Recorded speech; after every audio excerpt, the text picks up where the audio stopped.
Have you ever had that moment? You're walking through a quiet parking garage, or maybe you're buckling your kids in the car, and for just a split second, the world feels a little off, like something's wrong.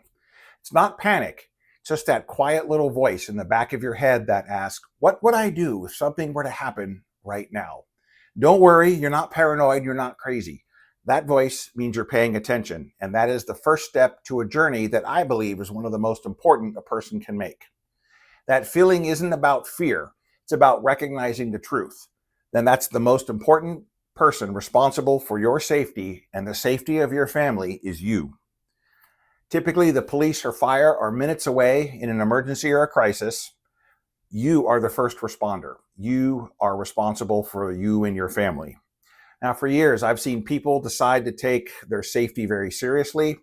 They rush out, they buy a bunch of gear, but they skip the single most important tool, and that's the one they have right between their ears. Now, today we're not talking about gears. Throw that away. We're talking about a fundamental shift in how you see the world. We're talking about developing a protector's mindset, and we're going to do it with 5 simple, practical shifts you can start with right now. Shift number 1, you're moving from unaware to aware. This is not about being hypervigilant or paranoid. It's simply about being present in where you are and what you're doing. The biggest threat to our safety is distraction. We talk with our heads buried in our phones, earbuds blasting, completely disconnected from what's happening around us in the environment. And the first shift is a simple habit. Keep your head up and your phone down, especially if you're in what I call a transitional space, like a parking lot, hallway, or an ATM. Just put your phone away and your eyes go up. Notice who's around you. Make eye contact with people. Simply look like you're paying attention. A hard target is simply less appealing. Awareness buys you time, and that time buys you options if you have to leave or defend yourself. Shift number 2, you're moving from avoidance to acceptance. Many people hope that if they just ignore the problem or the possibility of danger, it'll simply go away. It's the "it won't happen to me" mindset. We have to accept the fact that trouble exists and deciding that we're going to be ready for it. This is what we call the protector's mindset.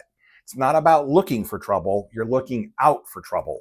It's an internal commitment. You say to yourself, I accept the responsibility for my own safety because I am the one who will act. Because you may not be able to rely on other people in a crisis. Now, accepting this changes everything. It's the foundation for all your skills, your training, and your gear will be built upon. You're no longer hoping to be safe, you're deciding to be safe. Now, shift number 3, we're moving from passive to proactive. This is where your mindset starts turning into actual action. Being proactive is about making small, smart habits and decisions that give you a slight tactical or strategic edge. Might be parking under a light instead of a dark corner. It's walking with confidence and purpose, looking around, paying attention to your surroundings. It's locking your car doors the second you get in, or it might be asking for a hotel room that is not on the first floor. Now, by nature, these things aren't complicated. But when you add them up and combine them, they systematically reduce your risk by making you a less convenient target. You're actively removing opportunity from criminals. Now, shift number 4 is a powerful one. You're moving from liability to an asset. In any crisis, a medical emergency, a fire, or a violent encounter, most people are liabilities. They freeze, they panic, they simply don't know what to do. They become another problem that needs to be solved. The protector, you, decide to be an asset. That means we get training. It means whether it's learning basic first aid, understanding the laws of self-defense, or practicing with our tools, whether it's a firearm, flashlight, or just our own 2 hands. An asset is someone who can help themselves and in turn help others. You become the source of strength and stability in a time of chaos and confusion. You are not part of the problem, you are part of the solution. And that brings us to the final and most important shift, number 5. This is where you're moving from fear to confidence. Now, a lot of people think that this lifestyle is rooted in fear. That's absolutely wrong. The person who lives in fear is the one who feels helpless. They're the ones who avoid thinking about these things because the unknown is terrifying. The protector mindset leads to the opposite. It's a quiet confidence. It's the peace of mind that comes from knowing you have a plan. You've thought through the hard questions and scenarios, and you have the skills and tools to handle a bad situation if it should arrive.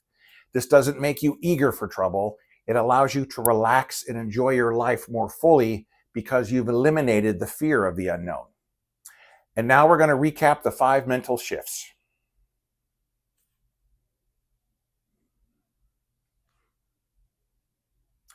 This mindset is the foundation for everything we do here at Everyday Gun Owner.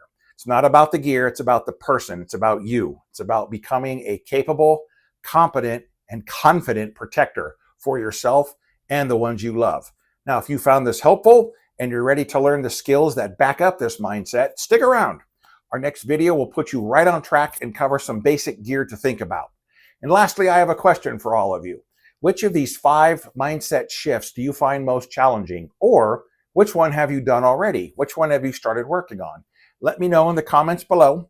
Until then, stay safe, stay prepared, and we'll see you in the next video.